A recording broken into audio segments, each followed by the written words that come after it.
আজি 15/1/2024 বৰ্ষৰ প্ৰাতঃ মুৰলী। ওম শান্তি। বাপ দাদা মধুবন। আজি বাবাই কৈছে, মৰমৰ সন্তানসকল, পাৱন হ'বৰ কাৰণে স্মৃতিৰ যাত্ৰা অতি জৰুৰী। এইটোৱে মুখ্য বিষয়। এই যুগ বলেৰে তোমালোক সেৱাৰ যোগ্য গুণৱান হ'ব পাৰা। প্ৰশ্ন, তোমালোক সন্তানসকলে যি যোগ শিকা এয়াই সকলোতকৈ অন্যান্য। সেয়া কেনেকৈ? উত্তৰ, আজিলৈকে যি যোগ শিকি বা শিকাই আহিছে সেই যোগে মনুষ্যৰ লগত মনুষ্যৰ যোগসূত্ৰ গঢ়িলে। কিন্তু এতিয়া আমি নিৰাকাৰৰ সৈতে যোগসূত্ৰ গঢ়ো। নিৰাকাৰ আত্মাই নিৰাকাৰ পিতাক স্মৰণ কৰা। এইটো হৈছে সকলোতকৈ ভিন্ন কথা। জগতত কোনোবাই ভগৱানক স্মৰণ কৰিলেও সেয়া ভগৱানৰ পৰিচয় নজনাকৈয়ে কৰে। কৰ্তব্যৰ বিষয়ে নজনাকৈ কাৰোবাক স্মৰণ কৰা, এয়া হৈছে ভক্তি। জ্ঞানী সন্তানে পৰিচয় সহিত স্মৰণ কৰে। ওম শান্তি। আত্মিক পিতাই বহি সন্তানসকলক বুজায়। সন্তানসকলে প্ৰথমতে পিতাৰ পৰিচয় প্ৰাপ্ত কৰিছে। যেতিয়া শিশুৰ জন্ম হয় তেতিয়া প্ৰথমতে মা পিতাৰ পৰিচয় লাভ কৰে। তোমালোকৰ মাজতো পুৰুষাৰ্থ ক্ৰম অনুসৰি আছা, যিয়ে ৰচয়িতা পিতাৰ পৰিচয় পাইছা। এইটো সন্তানসকলে জানে যে উচ্চতকৈ উচ্চ পিতাহে হয়। তেওঁৰেই মহিমা শুনাব লাগে। মহিমা গায়নো কৰে। শিৱায়ে নমঃ, ব্ৰহ্মা নমঃ বা বিষ্ণু নমঃ বুলি ক'লে শোভা নাপায়। শিৱায়ে নমঃ বুলি ক'লে শোভা পায়। ব্ৰহ্মা দেৱতা নমঃ, বিষ্ণু দেৱতা নমঃ বুলি ক'লে শোভা পায়। তেওঁলোকক দেৱতা বুলি ক'বলগীয়া হয়। উচ্চতকৈ উচ্চ হৈছে ভগৱান। যেতিয়া কোনোবা আহে তেতিয়া পোনপ্ৰথমে পিতাৰ মহিমা নিশ্চয় শুনাব লাগে। তেওঁ পৰম পিতা হয়। সন্তানসকলে পাহৰি যায় যে পিতাৰ মহিমা কেনেকৈ শুনাওঁ। প্ৰথমে এইটো বুজাব লাগে যে তেওঁ পৰম পিতাও হয়, শিক্ষকো হয়, সদ্গুৰুও হয়।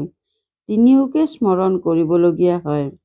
এনেটো স্মৰণ তিনিওটি ৰূপতে শিৱ বাবাকেই কৰিব লাগে। এইটো দৃঢ় কৰিব লাগে। তোমালোকে পিতাৰ মহিমা জানা, সেইবাবেতো মহিমা কৰা।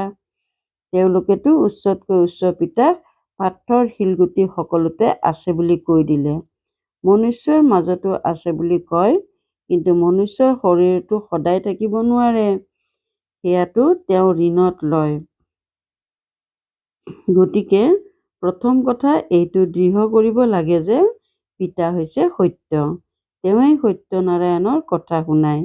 সত্য পিতাই নৰৰ পৰা নাৰায়ণ কৰি তুলিছে। সত্য যুগত এই লক্ষ্মীনাৰায়ণৰ ৰাজ্য আছিল। তেওঁলোক কেনেকৈ হৈছিল? সেয়া কেনেকৈ স্থাপিত হ'ল? কোনে স্থাপনা কৰিলে? কেতিয়া শুনালে? কেতিয়া ৰাজযোগ শিকালে? এই সকলোবোৰ তোমালোকে এতিয়া বুজিছা। অন্য সকলোবোৰ যোগ হৈছে মনুষ্যৰ লগত। এনেকুৱা নহয় যে মনুষ্যৰ যোগ নিৰাকাৰৰ লগত হয়। সেয়াও পৰিচয় সহিত। আজিকালি যদিও শিৱৰ লগত যোগ লগাই পূজা কৰে, কিন্তু তেওঁ কোনেও নাজানে। এইটো বুজি নাপায় যে প্ৰজাপিতা ব্ৰহ্মা সাকাৰ লোকত থাকিব পাৰে। বিভ্ৰান্ত হৈ আছে। এনেকৈ ভাবে যে প্ৰজাপিতা ব্ৰহ্মা পোনপ্ৰথমে সত্য যুগত থাকিব লাগে। যদি সত্য যুগত প্ৰজাপিতা ব্ৰহ্মা থাকে, তেন্তে আকৌ সূক্ষ্ম লোকত কিয় দেখুৱায়? অৰ্থ বুজি নাপায়। এওঁ সাকাৰজন আছে কৰ্ম বন্ধনত। তেওঁ সূক্ষ্মজন হৈছে কৰ্মাতীত। এই জ্ঞান কাৰো নাই। জ্ঞান দিওঁতা এজন পিতায়ে হয়। তেওঁ এতিয়া আহি জ্ঞান দিয়ে, তেতিয়া তোমালোকে আনক শুনাব পাৰা। পিতাৰ পৰিচয় কাৰোবাক দিয়াটো অতি সহজ। ওলফৰ ওপৰতেই বুজাব লাগে। তেওঁ সকলো আত্মাৰ বেশধৰ পিতা। কাৰোবাক পৰিচয় দিয়াত একো কষ্ট নহয়, বহুত সহজ। কিন্তু নিশ্চয় নজন্মিলে, অভ্যাস নাথাকিলে কাকোৱে বুজাব নোৱাৰে। কাৰোবাক যদি জ্ঞান নিদিয়ে তেন্তে নিশ্চয় অজ্ঞানী। জ্ঞান নাথাকিলে সেয়া ভক্তি নহ'ল জানো? দেহ অভিমান আছে, জ্ঞান থাকিব দেহী অভিমানীৰ। আমি আত্মা, আমাৰ পিতা পৰম পিতা পৰমাত্মা, তেওঁৱেই পিতা, শিক্ষক, সদ্গুৰু হয়। প্ৰজাপিতা ব্ৰহ্মাও আছে নহয়। পিতাই প্ৰজাপিতা ব্ৰহ্মাৰ কৰ্তব্যৰ বিষয়েও শুনাইছে। মনুষ্যটো শিৱ আৰু শংকৰক মিলাই এক কৰি দিলে। কয় যে শংকৰে চকু মেলাৰ লগে লগে বিনাশ হৈ গ'ল। এতিয়া বিনাশটো বোমাৰ দ্বাৰা, প্ৰাকৃতিক দুৰ্যোগৰ দ্বাৰা হয়। শিৱ শংকৰ মহাদেৱ বুলি কয়। এই চিত্ৰ কোনো যথাৰ্থ নহয়। এই সকলোবোৰ ভক্তি মাৰ্গৰ চিত্ৰ। তাত এনেকুৱা কোনো কথা নাই। প্ৰজাপিতা ব্ৰহ্মাও দেহধাৰী, কিমান অনেক সন্তান আছে। গতিকে এই সকলোবোৰ চিত্ৰ পূজাৰ কাৰণেহে। পিতাই বুজায় যে এওঁ ব্যক্ত, তেওঁ অব্যক্ত। যেতিয়া অব্যক্ত হৈ যায় তেতিয়া ফৰিস্তা হৈ যায়।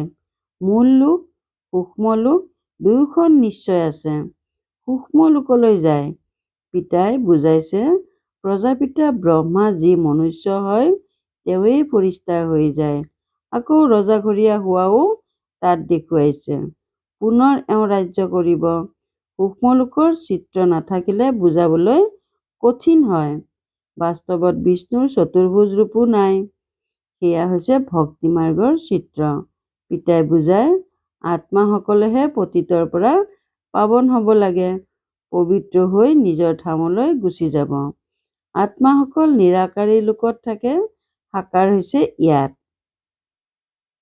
বাকী সূক্ষ্মলোকৰ কোনো ধৰণৰ মুখ্য কাহিনী নাই। সূক্ষ্মলোকৰ ৰহস্যও পিতাই এতিয়া বুজায়।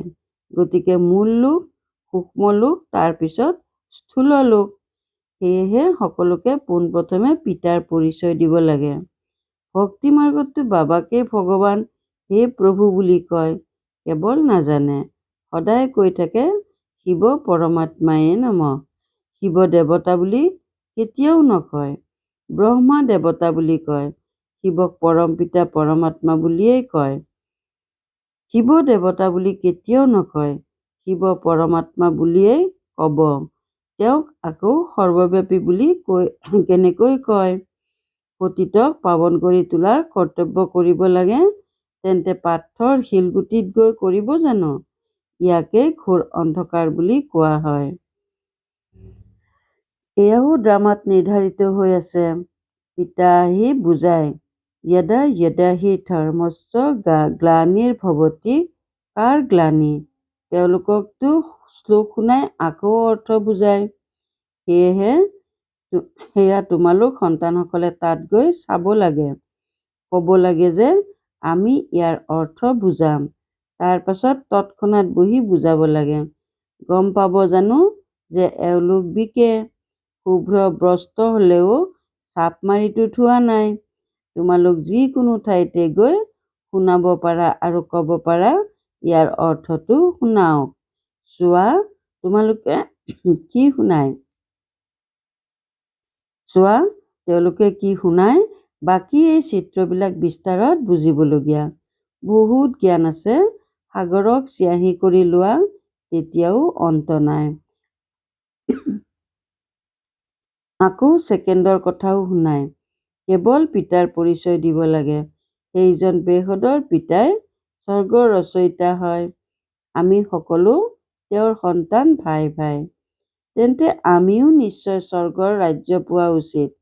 কিন্তু সকলোৱে প্ৰাপ্ত কৰিব নোৱাৰে। পিতা আহেই ভাৰতত আৰু ভাৰতবাসীহে স্বৰ্গবাসী হয়। অন্যসকলতো আহেই পাছত।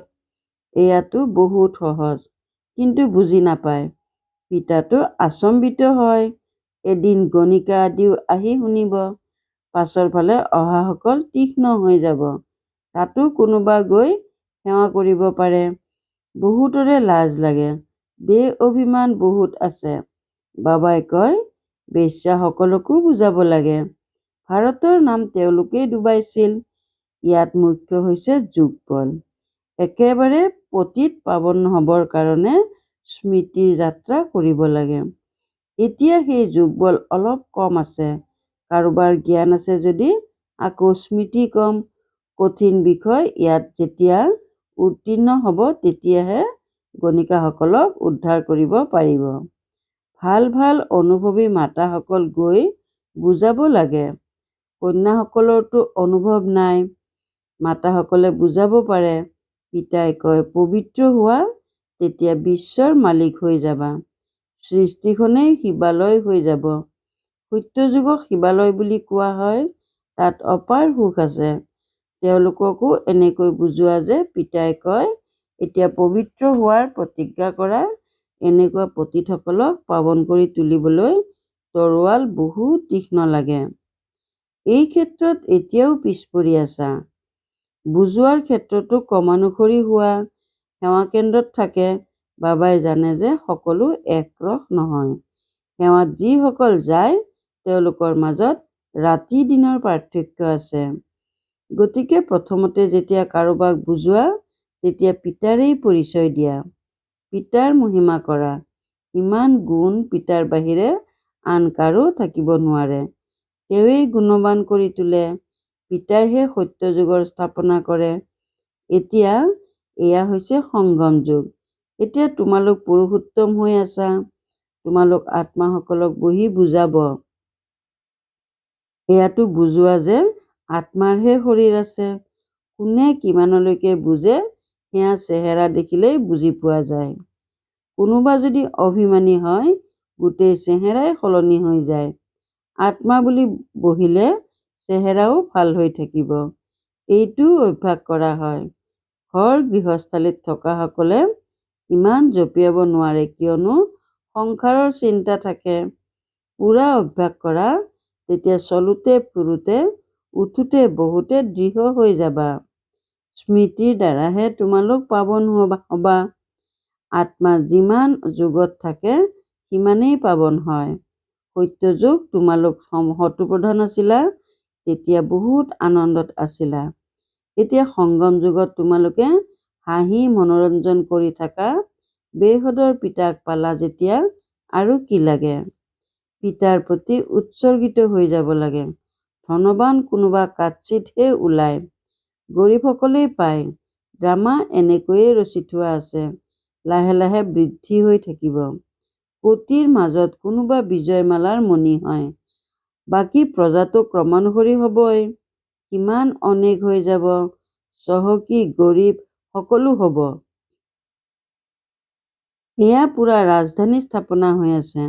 বাকী সকলো নিজৰ নিজৰ শাখাত গুচি যাব। গতিকে পিতাই বুজায়, সন্তানসকলে দৈবী গুণো ধাৰণ কৰিব লাগে। তোমালোকৰ খোৱা বোৱাও ভাল হ'ব লাগে। তোমালোকে কেতিয়াও এইটো আশা কৰি ৰাখিব নালাগে যে মই অমুক বস্তুটো খাওঁ। এনেকুৱা আশা ইয়াত থাকে। বাবাই ডাঙৰ ডাঙৰ বানপ্ৰস্থীসকলৰ আশ্ৰম দেখিছে। বহুত শান্তিৰে থাকে। ইয়াততো এয়া বেহদৰ কথা সকলো পিতাই বুজায়। বেশ্যা গণিকাও এনেকুৱা আহিব যে তোমালোকতকৈও তীক্ষ্ণ হৈ যাব। বহুত সুন্দৰ গীত গাব, যি শুনাৰ লগে লগে আনন্দৰ সীমা নোহোৱা হ'ব। যেতিয়া এনেকুৱা অধঃপতিত হোৱাসকলক তোমালোকে বুজাই শ্ৰেষ্ঠ কৰি তুলিবা, তেতিয়া তোমালোকৰ নামো বহুত উচ্চ হৈ যাব। এনেকৈ ক'ব, এওঁতো বেশ্যাসকলকো ইমান উচ্চ কৰি তোলে। নিজেই ক'ব, আমি শূদ্ৰ আছিলোঁ, এতিয়া ব্ৰাহ্মণ হৈছোঁ। আকৌ আমিয়েই দেৱতা, ক্ষত্ৰিয় হ'ম। বাবাই প্ৰত্যেককে বুজিব পাৰে যে এওঁ কিবা উন্নতি কৰিব পাৰে নে নোৱাৰে। পাছত অহাসকল তেওঁলোকতকৈও আগবাঢ়ি যাব। আগলৈ তোমালোকে সকলোবোৰ দেখিবা। এতিয়াও দেখি আছা। নতুন সন্তানসকল সেৱাত কিমান জঁপিয়াই থাকে। ভাল বাৰু, অতি মৰমৰ কল্পৰ পাছত পুনৰাই মিলিত হোৱা সন্তানসকলৰ প্ৰতি মাতা পিতা বাপ দাদাৰ স্নেহপূৰ্ণ স্মৰণ আৰু সুপ্ৰভাত। আত্মিক পিতাৰ আত্মিক সন্তানসকলক নমস্কাৰ। ধাৰণাৰ বাবে মুখ্য সাৰ ১ নম্বৰ, পতিতক পাৱন কৰি তোলাৰ সেৱা কৰিব লাগে। গণিকা বেশ্যাক জ্ঞান দিয়া, অধঃপতিত হোৱাসকলক উঠোৱা, তেওঁলোকক উদ্ধাৰ কৰা, তেতিয়া নাম প্ৰসিদ্ধ হ'ব। ২ নম্বৰ, নিজৰ দৃষ্টি পবিত্ৰ কৰিবলৈ চলোতে ফুৰোতে অভ্যাস কৰা যে মই আত্মা। আত্মাৰ সৈতে বাৰ্তালাপ কৰোঁ। পিতাৰ স্মৃতিত থকা তেতিয়া পাৱন হৈ যাবা। বৰদান: অনাদি স্বৰূপৰ স্মৃতিৰে সন্তুষ্টতাৰ অনুভৱ কৰোঁতা আৰু কৰাওঁতা সন্তুষ্টমণি হোৱা। অনাদি স্বৰূপৰ স্মৃতিৰে সন্তুষ্টতাৰ অনুভৱ কৰোঁতা আৰু কৰাওঁতা সন্তুষ্টমণি হোৱা।